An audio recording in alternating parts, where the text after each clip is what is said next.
Okay, so hari ni kita nak tengok pasal radikal bebas, muka surat 212. Bisa dengar tak pasal radikal bebas ni? Bisa dengar? Bisa dengar tak? Tak, okay. Bisa dengar tak apa. Okay, radikal bebas ni ialah atom atau molekul yang kekurangan satu elektron yang menjadikan atom atau molekul tersebut tidak stabil, reaktif dan cenderung untuk menyerang atom atau molekul lain. Maksudnya, okey, radikal ni dia adalah sejenis atom ataupun molekul bulat-bulat ni. Okey, dia bergerak secara bebas sebab dia tak stabil. Okey, dia tak stabil. Dia bergerak secara bebas. Bila bergerak secara bebas, dia akan menghentam atom ataupun molekul lain. Okey. Jadi, ni nampak tak? Okey, dia akan bergerak bebas. Okey, dia akan menghentam atom lain. Okey, itu dia akan menyebabkan DNA damage. Okey, ataupun menyebabkan kerosakan DNA. Okey. Jadi, radikal bebas ni disebabkan oleh inflammation. Okey, inflammation tu apa? Keradangan. Okey, smoking, merokok, air pollution, pencemaran. Okey, dan juga UV light. UV light ini sumber dia daripada matahari. Okey, dia pun akan menyebabkan satu lagi adalah metabolisme. Okey, dia akan menyebabkan radikal bebas. Okey, bila radikal bebas ni dibebaskan oleh badan, dia akan menyerang kita punya DNA dan menyebabkan kerosakan DNA. Okey, seterusnya kesan radikal bebas terhadap kesihatan manusia. Okey, proses pengoksidaan ialah tindak balas kimia yang berlaku apabila suatu bahan tindak balas mengalami kehilangan elektron. Okey, jadi proses pengoksidaan ialah tindak balas kimia yang berlaku apabila suatu bahan tindak balas mengalami kehilangan elektron. Proses pengoksidaan yang berlaku secara semula jadi dalam badan menghasilkan radikal bebas. Okey, dalam badan kita berlakunya proses pengoksidaan secara semula jadi. Maksudnya kita tak boleh kontrol lah. Okey, dan dia akan menghasilkan radikal bebas. Keadaan ini mencetuskan tindak balas berantai untuk menghasilkan lebih banyak radikal bebas. Maksudnya, bila berlakunya proses pengoksidaan yang berulang kali yang kita tak boleh kontrol, maka dia akan menghasilkan radikal bebas. Jadi radikal bebas ni dia akan keep on going, maksudnya dia akan berlaku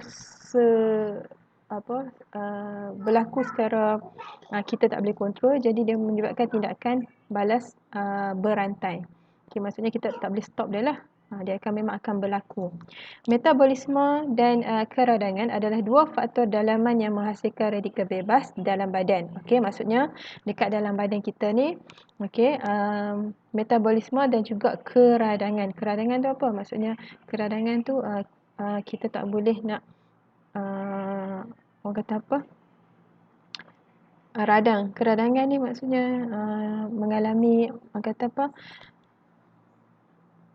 Saat mengalami keradangan tu apa? Tak keluar Saat. Siapa tahu? Keradangan. Maksudnya keradangan ni apa yang berlaku dekat sel kita yang tak normal. Maksudnya macam tu. Okey. Terdapat juga faktor luaran yang mempengaruhi jumlah radikal bebas dalam badan seperti asap rokok, pendedahan kepada radiasi yang UV light ni, okey, cahaya matahari dan juga pencemaran udara. So, yang berlaku dalam badan kita hanya dua faktor iaitu metabolisme dan keradangan yang menyebabkan radikal bebas. Okey. Kalau faktor luaran, asap rokok, radiasi, cahaya matahari dan juga pencemaran udara. Radikal bebas yang terlalu banyak di dalam badan akan menjejaskan kesihatan manusia. Okey, kita tengok seterusnya. Okey, kesan dia terhadap kesihatan manusia. Okey, menyebabkan penyakit seperti kardiovaskular dan ketidaksuburan. Okey, penyakit kardiovaskular ni penyakit berkaitan dengan jantung.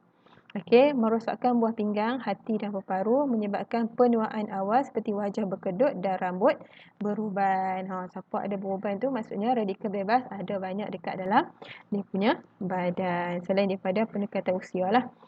Okey, itu faktor dalaman. Okey, yang ni faktor dalaman. Okey, faktor dalaman ada dua saja yang menyebabkan radikal bebas, yang menghasilkan radikal bebas dalam badan adalah metabolisme. Okey, metabolisme ni berlaku dalam mitokondria. Okey, mitokondria ni ada dalam sel kita, sel badan kita. Okey, metabolisme ni adalah kata apa, proses, okey, di mana kita menghasilkan tenaga. Sebab mitokondria ni dia memberikan tenaga kepada sel kita. Okey. Jadi yang kedua adalah keradangan. Okey, yang ni adalah sel darah putih. Kalau kata ada benda yang kacau dia, menyebabkan keradangan, so dia akan melepaskan elektron. Okey, bila kehilangan elektron, dia akan menyebabkan radikal bebas dan boleh menyebabkan kerosakan DNA. Okey, itu faktor dalaman. Okey, kalau faktor luaran pula, okey, yang boleh menyebabkan radikal bebas yang akan merosakkan DNA adalah sinaran ultraviolet ataupun UV. Okey, ini boleh tengok muka surat 213, sama aja sebiji dalam buku teks. Okey, pencemaran udara, sisa toksik, asap rokok dan juga sinar mengion. Okey, ataupun contoh dia X-ray ataupun sinar radioaktif. Okey, ini adalah faktor luaran yang menyebabkan radikal bebas. Okey. Sebelum kita masuk bahan antioksidan, okey, faham lagi radikal bebas apa? Okey, radikal bebas ni secara pendeknya kita boleh kata dia disebabkan oleh kekurangan satu elektron ataupun dia kehilangan elektron. Okey, atom dalam badan kita tu kekurangan elektron, maka dia akan menghantam atom lain dalam badan kita. Okey, dan akan menyebabkan inilah orang kata apa, tak stabil lah kan, atom dalam badan tak stabil. So dia boleh menyebabkan DNA damage ataupun kerosakan DNA. Okey, jadi faktor dia ada dua, satu faktor luaran, kan, faktor dalaman dulu. Okey, faktor dalaman dia metabolisme. Okey, bila dia menghasilkan tenaga, okey, lepas tu dia mesti akan kehilangan elektron. Okey, bila kehilangan elektron tu dia tak stabil, okey, menyebabkan radikal bebas, dia akan kacau DNA kita, sama juga dengan keradangan. Okey, faktor dalaman ada dua, adalah metabolisme dan juga keradangan. Okey. Faktor luaran ada 1, 2, 3, 4, 5. Okey, kita ada sinar mengion, contohnya radioaktif, sinar ultraviolet UV, pencemaran udara, sisa toksik dan juga asap rokok. Maksudnya yang ni, faktor luaran ni kalau kita terdedah secara banyak. Okey, maksudnya kalau kata orang tu hisap rokok, kita perokok pasif ni apa dia? Perokok pasif ni adalah orang yang menghidu asap rokok. Dia tak hisap rokok, dia cuma menghidu asap rokok. Jadi bila dia selalu terdedah kepada kelima-lima ni, dia akan menyebabkan radikal bebas terbentuk dalam badan dia. Okey, so dia akan menyerang kita punya DNA. Okey. Okey, seterusnya yang ni muka surat 10.3, muka surat 214 dalam buku teks. Okey, bahan antioksidan. Okey, kalau kita tengok daripada perkataan ni, anti ni maksudnya tidak kan. Oksida ni mai daripada oksigen. Okey, tidak maksudnya menghalang oksigen. Jadi bahan antioksidan. Okey, apa itu bahan antioksidan? Ialah sebatian kimia yang diperlukan oleh badan untuk melambatkan atau menghentikan proses pengoksidaan. Okey, kita tahu dalam udara kita memang ada oksigen. Oksigen itulah yang menyebabkan proses pengoksidaan. Okey, tak apa, kita tengok satu-satu. Bahan ini melindungi sel badan daripada kerosakan akibat radikal bebas dan dianggap sebagai barisan pertahanan terhadap risiko mendapat sesetengah penyakit. Okey, jadi kalau tadi radikal bebas tu, cara kita nak ubati dia adalah proses pengoksidaan. Okey, badan kita berupaya menghasilkan bahan antioksidan, namun apabila usia meningkat, keupayaan ini akan berkurang. Maksudnya kalau tadi adanya radikal bebas, okey, proses pengoksidaan dia akan neutralkan balik badan kita daripada radikal bebas tu, tapi bila dah meningkat usia, okey, keupayaan untuk menghasilkan proses pengoksidaan tu berkurang. Oleh itu kita perlu mendapatkan bahan antioksidan melalui makanan. Okey, yang ni muka surat 214. Okey, yang ni adalah contoh bahan antioksidan yang terdapat dalam makanan. Okey, maksud dia macam ni. Makanan ni, okey, yang ni untuk membantu. Okey, membantu untuk proses pengoksidaan. Okey. Okey, jadi bahan antioksidan, okey, yang ada dalam makanan kita, okey, yang ni adalah jenis dia. Yang ni contoh dia. Okey, jenis dia beta carotina. Okey, jumpa dalam makanan yang berwarna merah, kuning atau jingga. Contohnya carrot, mangga dan ubi, keledek. Okey, seterusnya lutein. Okey, dikaitkan dengan mata yang sihat, bahan antioksidan ini terdapat dalam kuantiti yang banyak dalam sayur-sayuran berwarna hijau, iaitu bayam, kubis, brokoli, sawi kan. Okey, jadi lutein ni untuk kesihatan mata. Okey. Lycopene ialah bahan antioksidan yang ditemui dalam buah-buahan seperti betik, jambu batu, tembikai, tomato, aprikot, limau gedang dan juga oren. Okey, so lycopene ni lebih kepada buah-buahan. Beta carotene lebih kepada sayuran. Okey. Dan warna dia lebih kurang samalah. Okey, seterusnya vitamin C. Okey, dia adalah vitamin yang larut air. Okey, ataupun nama saintifik dia adalah asid ascorbic. Okey, bahan antioksidan ini terdapat pada buah-buahan sitrus. Okey, contohnya apa? Lemon, limau kan.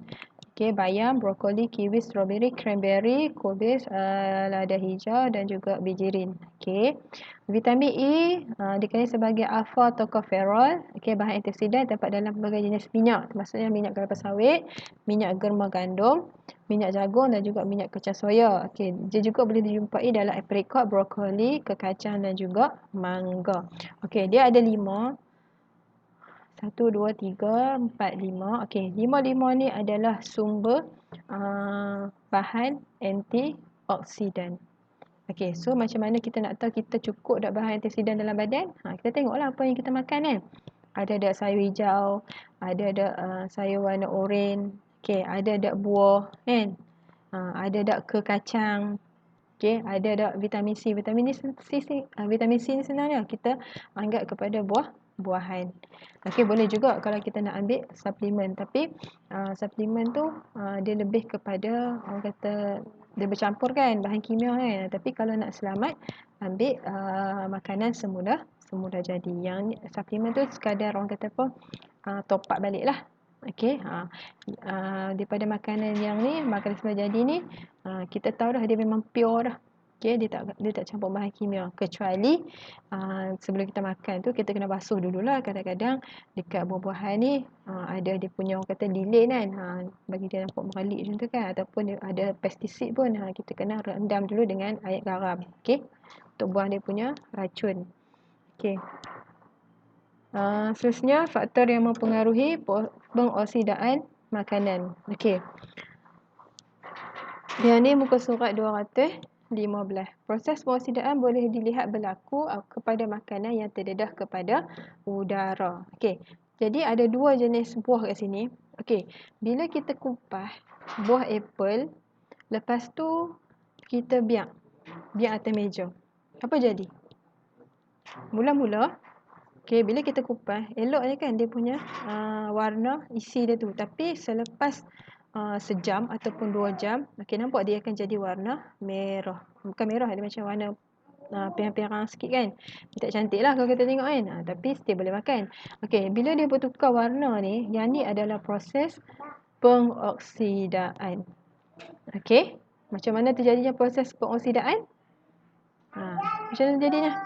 Disebabkan oleh oksigen, okey, dalam udara kita. Okey, bila buah tu terdedah, kita dedah kan, kita letak di atas meja, dia terdedah pada oksigen. Jadi proses pengoksidaan ni berlaku apabila oksigen bertindak balas dengan atom ataupun molekul dalam apple ni, maka dia akan bertukar warna. Okey, yang tu adalah proses pengoksidaan. Oksida tu main daripada oksigen. Okey. Okey, habis dah bahan antioksidan. So dekat bahan antioksidan tu dia fungsi dia untuk melambatkan ataupun untuk merawat radikal bebas yang ada dalam badan kita. Okey, sebab radikal bebas ni macam kita belajar tadi lah, dia berlaku secara semula jadi, maksudnya kita tak boleh kontrol. Jadi macam mana kita nak kontrol dia, kita nak rawat balik, kita makan bahan antioksidan. Okey, dia ada 5 jenis ni lah. Okey, 5 jenis ni. Okey, siap dah yang tu. Okey, jadi seterusnya buka buku aktiviti muka surat 60. Okey, sebelum kita masuk last part ni, okey, buka buku aktiviti muka surat 60. Okay, yang ni eksperimen wajib lah. Eksperimen wajib maksudnya kalau dekat dalam periksa kemungkinan dia boleh tanya.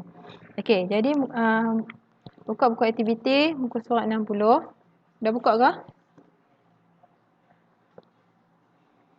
Okay. Okay, tengok soalan nombor 1. Raja di bawah menunjukkan suatu eksperimen yang dijalankan oleh sekumpulan pelajar untuk mengkaji kesan jenis larutan yang berbeza terhadap pengoksidaan buah apel. Okey, kamu garis. Mengkaji kesan jenis larutan yang berbeza terhadap pengoksidaan buah apel. Okey, kamu garis yang tu. Okey, dia bagi ada 4 bikar A, B, C, D. Okey, dekat bikar A, dia letak larutan gula. Okey, lepas tu dia ambil buah apel, dia rendam dalam tu. Okey, yang kedua B, dia letak jus limau. C, larutan natrium bikarbonat. D, tidak direndam dalam sebarang larutan. Okey, selepas tu irisan apel tu direndam selama 2 minit. Okey, lepas tu lepas 2 minit dia angkat apel tu, dia letak dalam piring Petri A, B, C dan D. Okey. So dan dibiarkan di atas meja selama 15 minit. Okey, kita nak tengok maksudnya benda ni berlaku sekejap je lah bila dia rendam. Okey. So keputusan bagi eksperimen ini direkodkan dalam jadual di bawah. Okey. Jadi yang pertama, kalau larutan gula, okey, perubahan warna irisan apel menjadi keperangan. Jus limau tiada perubahan. Okey, kamu boleh tengok juga dalam buku teks, okey, muka surat 216, okey, eksperimen 10.1. Okey, boleh tengok eksperimen 10.1. Okey, yang ni dia nak mengkaji kesan jenis larutan yang berbeza terhadap pengoksidaan buah apel. Okey, sama sebiji sahaja dalam ni. Okey, cuma dekat dalam buku teks tu dia letak garam biasa. Okey, dalam kita punya latihan ni yang D tu tidak direndam dalam sebarang larutan. Okey, so kamu boleh tengoklah eksperimen 10.1 sambil-sambil tengok pada latihan muka surat 60 ni. Okey. Jadi dekat jus limau tiada perubahan. Okey, larutan natrium bikarbonat. Okey, jawapan dia akan menjadi keperangan. Dia sama dengan larutan gula. Okey, perubahan warna irisan apel tu. Okey, tulislah ni. Larutan natrium bikarbonat. Jawapan dia menjadi keperangan. Menjadi keperangan. Okey, untuk yang tiada larutan, apa jadi?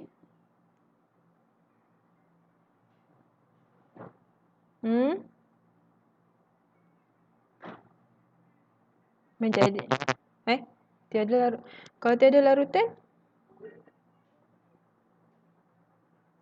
Ya, menjadi keperangan. Maksudnya kalau dekat tiada larutan tu, kita dedahkan dia dekat udara lah. Macam kita letak di atas meja lah. Bukan tiada perubahan.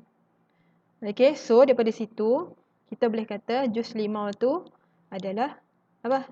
Menghalang proses pengoksidaan ataupun jus limau tu adalah bahan antioksidan sebab limau tu apa dia? Dia adalah dia adalah likopena iaitu bahan antioksidan. Okey. So A dah jawab.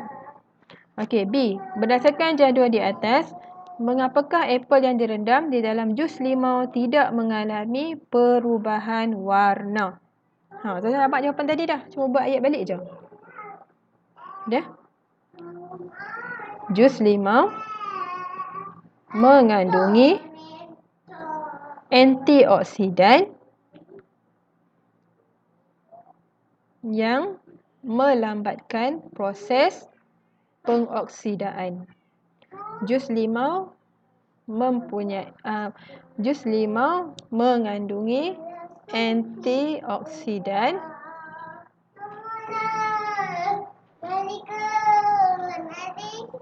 yang melambatkan proses pengoksidaan. Okey. Jadi jus limau tu adalah sejenis bahan antioksidan yang melambatkan proses pengoksidaan. Okey, kalau kita dapat soalan, contohnya ikutlah Kot-kotlah ada soalan akhir tahun kan. Dapat soalan macam ni.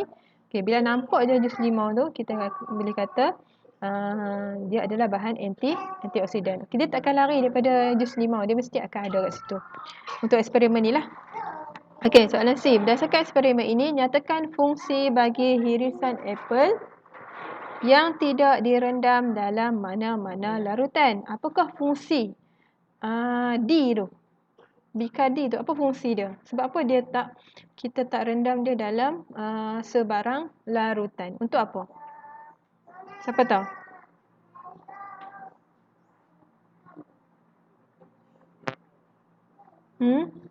Bukan. Tak. Bukan jawapan tu. Sebab apa? Hak 3 lagi tu, kita rendam dalam ada larutan kan. Tapi yang D tu, kita tak rendam langsung. Untuk apa? Dia sebagai radas kawalan.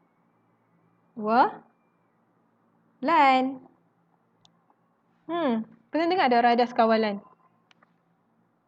Pernah dengar tak? Jawapan dia bertindak sebagai radas kawalan. Okey, sebagai radas kawalan.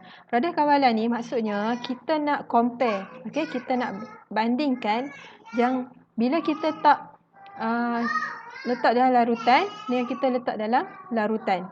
Tapi still proses peroksidaan tu boleh berlaku. Faham? Faham?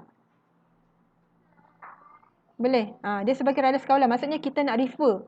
Okey, kalau kata kita kalau kita rendam dalam larutan dengan kita tak rendam dalam larutan, apa jadi? Kita nak refer dia. Okey, nak refer dia sebagai radas kawalan. Okey. Okey, soalan D. Nyatakan hipotesis bagi eksperimen ini. Boleh tengok dalam buku teks. Apa hipotesis dalam buku teks tu? Cuba baca seorang. Okey, eksperimen 10.1, muka surat 216. Bahagian hipotesis. Tolong baca. Baca daripada habis. Siapa dia tu? Saya tak nampak. Tak nampak nama.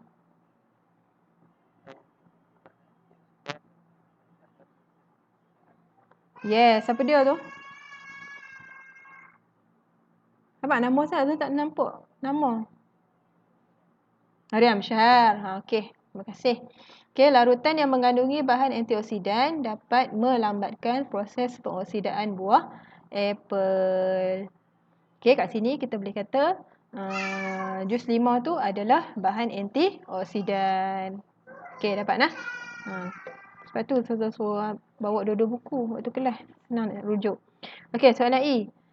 Ramalkan perubahan warna yang berlaku kepada hirisan apel yang direndam dalam jus limau itu jika ia dibiarkan selama semalaman di atas meja pada suhu bilik. Okey, apa jadi? Okey, kalau tadi dekat eksperimen tu dia hanya rendam selama 2 minit. Okey, lepas tu dia biarkan dalam peri-petri selama 15 minit. Maksudnya tak sampai sejam pun. Okey, yang ni kita biarkan dia semalaman. Okey, contohnya kalau kita 8 pagi ni dia buat eksperimen, 8 pagi esok pula dia nak tengok keputusan. Apa jadi? Agak-agak kamu. Apa jadi dekat hirisan apel tu? Adam Aznir ada? Adam Aznir? Adam Aznir? Tak bunyi suara. Okey, orang lain. Apa yang kamu boleh nampak kalau kita biarkan hirisan apel tu, kita biar dia dalam jus limau tu semalaman. Apa jadi? Tak dengar. Azira. Aisyah, apa jadi? Kurang tepat. Orang lain? Alifah?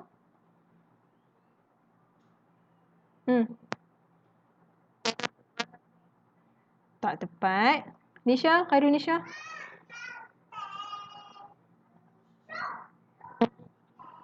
Ya, dia menjadi perang. Sebab apa menjadi perang? Tulis kat situ. Dia satu markah je. Okey, jadi jawapan dia hirisan apel menjadi perang. Okey, jawapan dia menjadi perang. Sebab apa? Sebab bila dia dah rendam semalaman, buah apel tu dia akan serap semua bahan antioksidan yang ada dalam jus limau. Bila dah lama sangat kita rendam, bahan antioksidan dalam jus limau tu makin berkurang. Sebab apa? Sebab dia nak buah apel tu dia nak melambatkan proses pengoksidaan. Betul? So bila dia dah habis guna, lama kelamaan dia pun akan mengalami kepirangan juga, proses pengoksidaan akan berlaku. Itu maksud dia. Terima kasih yang jawab. Nombor 2. Topik pada nombor 2. Raja di bawah menunjukkan proses K yang berlaku ke atas hirisan apel selepas dibiarkan di atas meja semalaman. So kat sini bila kita nampak aja buah apel, automatik dekat otak, dekat kita punya fikiran kita, ni adalah proses pengoksidaan. Nampak tak? Selepas proses K tu, buah tu mengalami pengoksidaan, maksudnya dia berubah warna. Soalan A. Berdasarkan pada raja di atas, apakah proses K? Saya panggil nama. Syed Abbas. Syed Abbas kan bapa Syed Arif. Syed Abbas tu bapa dia. Syed Arif. Syed, ada tak Syed? Syed Arif? Buku hilang. Hilang di rumah ke hilang di Mahat? Lepas tu? Semua buku sains hilang. Pelik sangat. Syed panggil orang siapa dia nak suruh jawab? Nak suruh siapa jawab?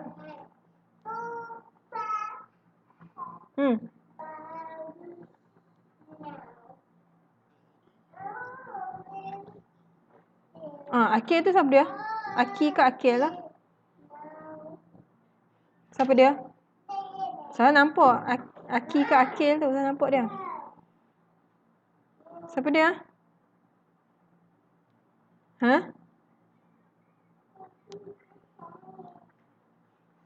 Bakhori ada? Adam Bakhori ada kan?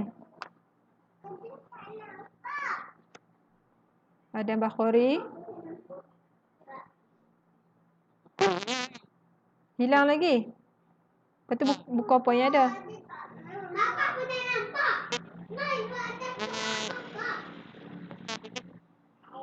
Pelik lah hampa ni buku hilang. Siapa nak curi? Hampa satu kelas je. Takkan banyak nak curi kot. Muhammad Syazali. Muhammad, buku ada tak? Ke hilang ke? Apa jawapan dia? Yes, awak suruh lain. Proses K adalah proses pengoksidaan. Muhammad. Panggil satu nama. Bagi satu nama kat Ustazah. Panggil je, banyak pun boleh. Panggil je. Baca je nama dia kat situ. Alah. Panggil nama seorang, cepat.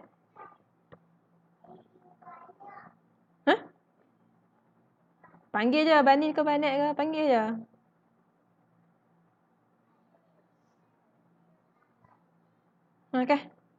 Punyalah ramai dalam tu.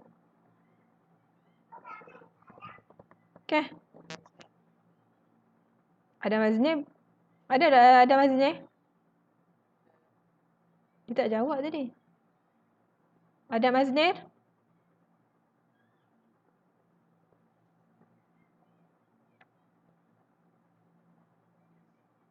Tak apa Muhammad. Sasa nak panggil Ainur. Ainur ada Ainur? Ainur? Ainur jawab soalan B. Nyatakan satu faktor yang menyebabkan proses di 2A. Apa yang menyebabkan proses pengoksidaan? Sebab kita biar dia atas meja. Ya, kehadiran udara ataupun oksigen. Okey, faktor dia kehadiran udara ataupun kehadiran oksigen. Okey, Ainur panggil satu nama. Bagi nama seorang kat atas. Panggil. Aina Najiha. Ha? Ainur? Apa? Aina Najiha. Okey. Aina Najiha ada? Aina Najiha. Aina? Dia tak jawab. Fasihah? Fasihah ada kan? Fasihah? Fasihah? So jawab soalan je pun. Bukannya suruh menari kat sini. Fasihah?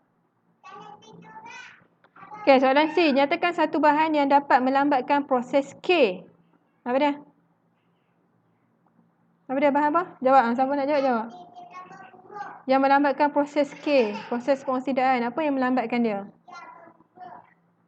Hello? Hak tu contoh. Yang tu contoh. Apa nama benda yang... Ha? Simpan dalam peti ais pun. Ni ada Aznir lah. Okey. Kalau simpan dalam peti ais pun boleh. Dia melambatkan juga. Tapi still dia akan menjadi peround juga. Sebab bila dalam peti ais tu dia hanya suhu saja, dia menurunkan suhu. Tapi proses pengoksidaan masih berlaku dalam buah apple tu. Cuma dia lambat sajalah. Okey, bahan yang melambatkan proses K adalah bahan apa? Bahan antioksidan. Okey, soalan D. Apakah definisi bagi bahan yang anda nyatakan di 2C? Apa maksud bahan antioksidan tu? Apa maksud bahan antioksidan? Bukan. Apa maksud dia? Apa maksud bahan antioksidan tu? Okey, apa dia? Ni. Baca sampai habis. Sebatan kimia yang diperlukan oleh badan kita untuk melambatkan atau menghentikan proses pengoksidaan. Okey, tengok slide ni. Tengok skrin kamu. Okey. Sebatan kimia yang diperlukan oleh badan kita untuk melambatkan atau menghentikan proses pengoksidaan. Okey, berikan dua contoh soalan E last. Berikan dua contoh bahan semula jadi yang mengandungi bahan di 2C. Contoh bahan semula jadi. Apa dia? Dia nak contoh nah. Apa dia? Contoh bahan antioksidan. Ubat merah, mangga, bayam, oren. Ni ambil lah. Dia nak dua sahaja. Okey, strawberry, brokoli, apricot. Semua ni. Ada dekat ni. Okey. Okey, siap dah yang tu.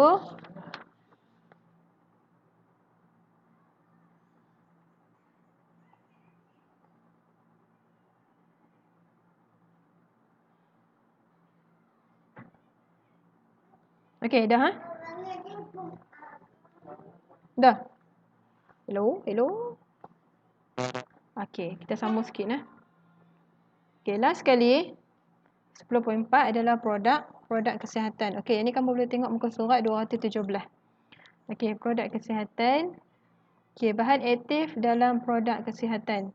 Okey, bahan aktif ialah komponen tertentu di dalam suatu produk yang mempunyai kesan terhadap penyembuhan atau pencegahan penyakit. Okey, kalau kata kita beli ubat, ubat apa-apa pun dia mesti akan ada label. Okey, label dia dekat sini Kalau kata yang ni, kat sini lah mesti akan ada label. Dekat label tu dia akan tulis apa dia bahan yang ada dalam produk tu. Okey. Penggunaan produk kesihatan yang terdapat dalam pasaran. Okey, kadang-kadang produk kesihatan seperti suplemen diambil untuk memulihkan penyakit dan mengekalkan kesihatan kita. Okey, penggunaan produk kesihatan yang baik dapat menjamin tumbuh saraf yang normal dan meningkatkan daya pencegahan penyakit. Contohnya, pengambilan multivitamin dapat meningkatkan proses pembesaran kanak-kanak. Okey, maksudnya dia tak perlu pun, tapi hanya untuk mengekalkan kesihatan dan juga untuk pertumbuhan badan. Okey. Gaya hidup masyarakat kini yang sibuk bekerja dan tidak mengamalkan pemakanan seimbang menyebabkan produk kesihatan menjadi keperluan demi menjamin kesihatan. Contohnya, pengambilan pil vitamin menjadi pelengkap kepada amalan pemakanan yang tidak seimbang. Maksudnya, kalau kita makan hari-hari tu, kalau tak ada protein, kalau tak ada vitamin, okay, dia mesti kena ada 7 kelas makanan lah. Okay, dia mesti ada karbohidrat, protein, vitamin, pelawas, air. Dia ada 7 lah. Okay. Mesti cukup 7 tu. Kalau tak cukup tu, jadi pemakanan kita tak seimbang. Okey, habis. Itu saja. Bab 10. So, hari ni kita belajar pasal radikal bebas. Okey, radikal bebas ni memang ada dalam badan kita dan juga ada juga faktor luaran. Okey, lepas tu kita belajar proses pengoksidaan. Okey, proses pengoksidaan berlaku semula jadi. Okey, bahan antioksidan inilah yang akan melambatkan. Dia melambatkan, bukan dia tak bagi terus proses pengoksidaan tu berlaku, tapi dia hanya melambatkan proses pengoksidaan. Okey, bahan antioksidan ni okay, kita ada 5 jenis, beta karotina, lutein, likopena, vitamin C dan juga vitamin E. Okay, lepas tu produk kesihatan ni sebelum kita beli tu kita mesti tengok dulu label dia. Okay, dia ada berapa contohnya ni vitamin C, okay, dia adalah bahan antioksidan. So kita nak beli apa-apa produk pun kita kena baca dulu dia punya label. Okay, habis dah untuk hari ini. Sana.